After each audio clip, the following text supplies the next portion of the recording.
Elukoha otsingud, 14. jaanuar 2016, neljapäev. Sina oled valge, sul on lihtsam elamine saada. Tore, kui lähed ise ja räägid üürileandjatega, ütleb sõber, kes on siin üks paljudest hooajalistest ärimeestest. Igas ühiskonnas on omad reeglid ja võiks ju arvata, et kui kohalik aitab elamiskohale rentida, siis on hind madalam, kuid kohas ei. Siin on hoopis nii, et paljud hinnad saab valge sisserännanu alla kaubelda, samal ajal kui indialane, eriti kui ta on mõnest teisest osariigist, peab maksma kõrgemat hinda. Öösel ärkasin koerakarja hägeda haukumise peale. Koer on õueloom ja neid on siin palju. Uhkemaid tõukoeri hoitakse siiski kodus ja jalutatakse rihma otsas, kuid need sarnased laikalised, keda siin on tõsiselt palju, elavad õues ja jooksevad vabalt ringi. Koerad kogunevad karjadesse ja pole harvad juhused, kus need inimesi ründavad. Eriti õhtul pimedas ja eriti siis, kui inimesed on purjus. Seetõttu käivad kohalikud tihti öösel või varajastel hommikutundidel liigeldes pikk kepp käes, millega vajadusel siis koeri eemale hirmutada. Nendel on kohe selline refleks, et kui nad kepiga inimest näevad, siis nad sellele ligi ei lähe. See on hea teada. Tõusin tohutu lärmi peale ja ei saanud enam magada. On ju vaid jaanuarikuu, kuid toas on nii palav, et loobusin juba õhukesest tekist ja riietest ja pugesin alasti lina alla. Õhukonditsioneer ehk AC ja ventilaator ei ole need asjad, millega tahaks oma koa igapäevaelu alustada. Mürisevad ja pole sugugi tervislik valik. Käisin rõdul öist õhku hingamas. Tuppa tagasi tulles hakkasin lihtsalt tööd tegema ja und ootama. Kukk kires mitmel korral, imelik. Hetkel on kell 5:53 hommikul. Ei tea, kas see kukk on siis sellisele kellaajale häälestatud.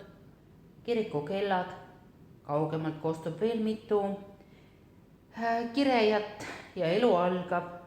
Indias minnakse suhteliselt vara magama ja vara tõustakse ka ülesse. Sama teeb ka päikene. Internetti ei ole. Minihotelli omanik vist otsustas, et Wi-Fit saab kasutada vaid kuni kella 12 öösel. Ise läheb pererahvas juba kell 10 magama. Ka soe vesi keeratakse ööseks kinni, sest nii nagu omaniku poeg mulle ütles, turistid käivad pesemas reeglina hommikul. Selge. Rikun ka siinkohal reegleid ja pesen siis, kui isu tuleb. Olgu siis või kell 3 öösel. Mis internetiühendusse puutub, siis on see õnneks ka kohas juba üsna levinud, et interneti kasutamise võimalust pakutakse tasuta nii hotellides kui ka restoranides ja rannakohvikutes.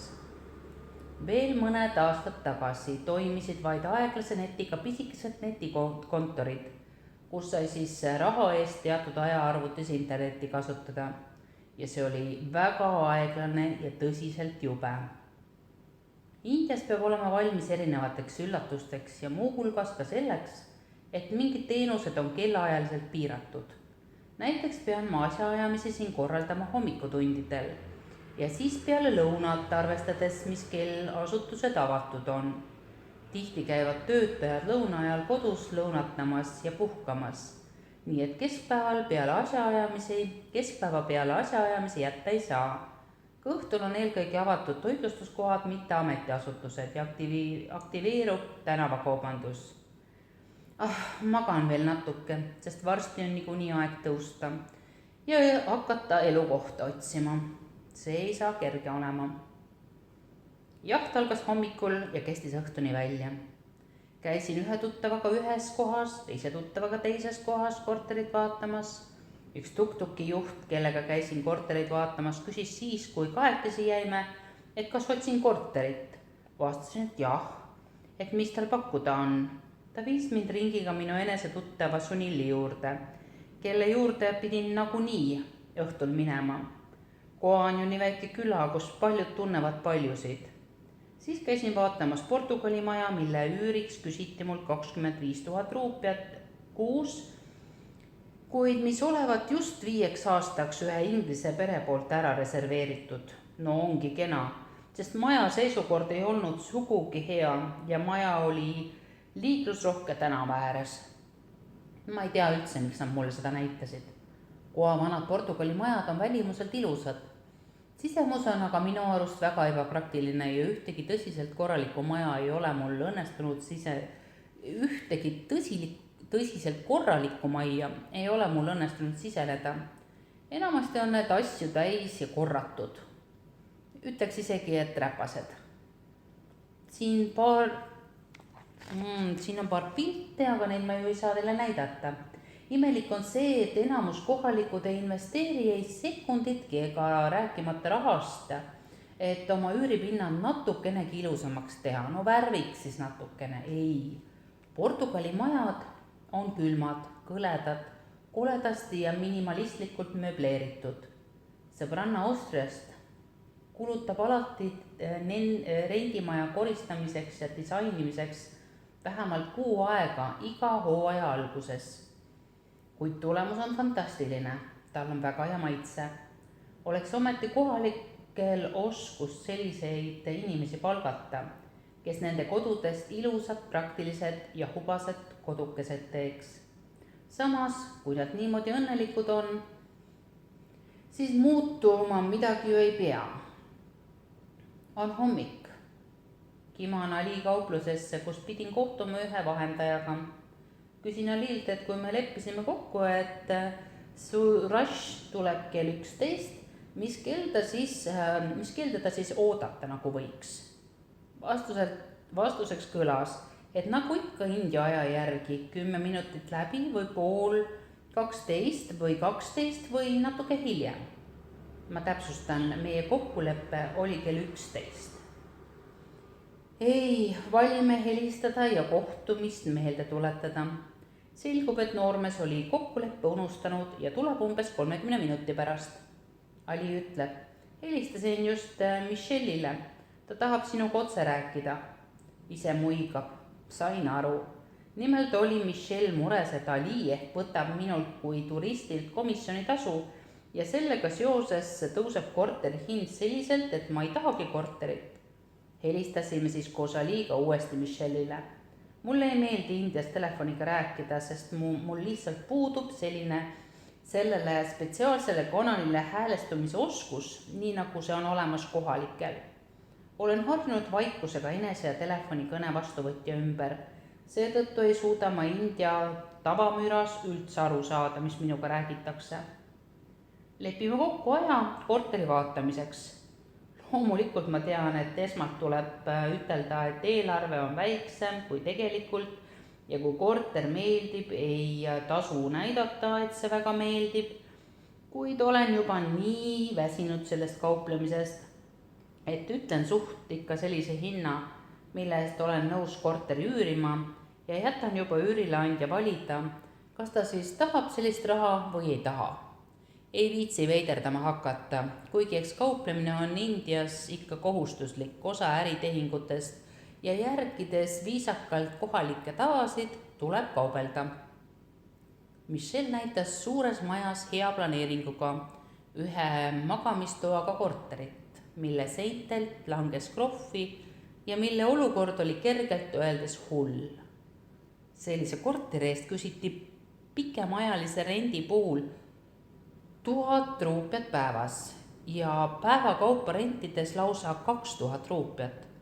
Sain aru, et jah, siin on hetkel ainult tõeliselt hästi töötav äri, just nimelt kinnisvara rent. Sest kui inimesed saavad hakkama minimaalsete lõbustuste ja riietega ja ka söömist saavad minimeerida, siis elama peavad nad ju ikkagi kuskil ja selleks leitakse alati raha. Teada on, et siseturistidelt võetakse kordades rohkem üüri ja eriti Diwali ja uusaasta pidustuste ajal. Olgu siinkohal öeldud, et Diwali on üks aasta suuremaid festivale, mis jääb umbes novembrisse, novembri algus, oktoobri lõpp. Tulede festival. Mõni omanik annab oma korteri üürile soodsamatel pikemaajalise rendiga tingimustel, et üürnik koliks välja just nendeks kuupäevadeks, kui on Diwali või siis uusaasta. sest siis teenitakse mõne teise üürilise pealt mitme kuu raha. Tavaliselt on hinnad siin palju kõrgemad 15. või 20. detsembrist kuni 10. jaanuarini. Selle ajal ei soovita ma kellelgi siia tulla. Käisin vaatamas mitmeid kohti. Raske päev. Jalgsi, motikaga, tuk-tuki ja autoga said päris mitu kohta läbi vaadatud ja paljude inimestega suheldud. Usun, et lähen sel korral ja ööbin paar ööd Anjunas. Suvemajakestes. Imearmsa aia sees oli mitu väikest majakest, vaikus, loodus ja hommikul pidavat põllul käima paabulinnuparv. Seda tahaks kogeda ja näha. 20 minutit jalutada Anjuna randa.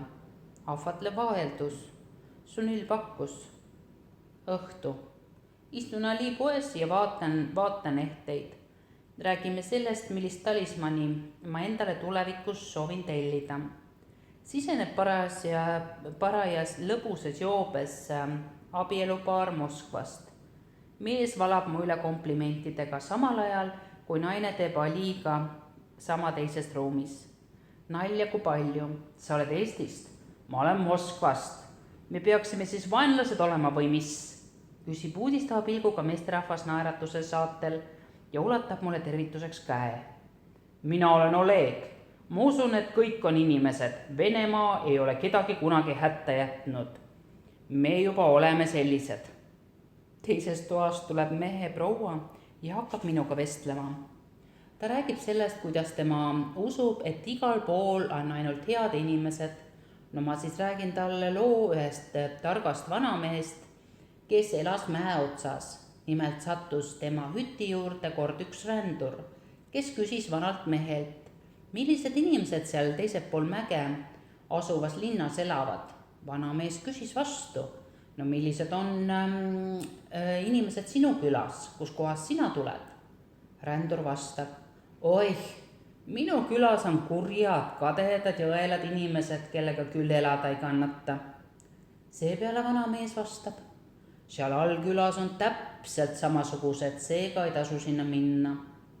Rändur keerab otsa ümber ja läheb ära.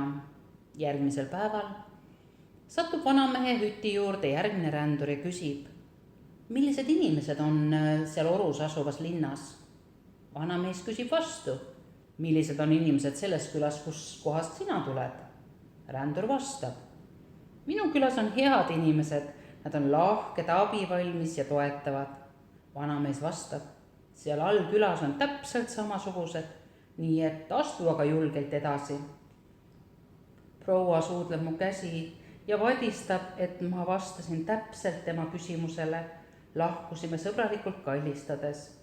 Homseks kotid kokku, kell 10 toast välja registreerimine ja uude kohta kolimine. Seal saan endale teha nii Eestist kaasa võetud kohvrist korraliku kohvi kui ka smuuti blendri kohvist välja harutada. Siis hakkab rahulik igapäevaelu ja homme lähen esimest korda ka randa. Saab olema imeline päev.